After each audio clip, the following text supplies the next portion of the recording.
Hey gang, Puppy here. This is a comment on a product.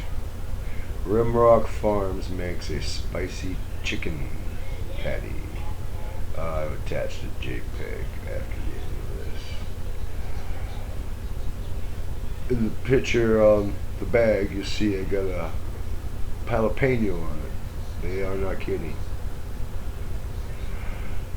If you're a fan of Justin Wilson's cuisine back in the 70s and 80s, you're gonna like these chicken patties, because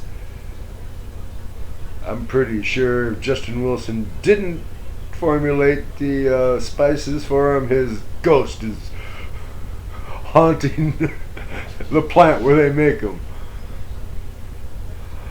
I mean, if you like your eyes to water, sweat to break out all over you, you're gonna love these. A garante.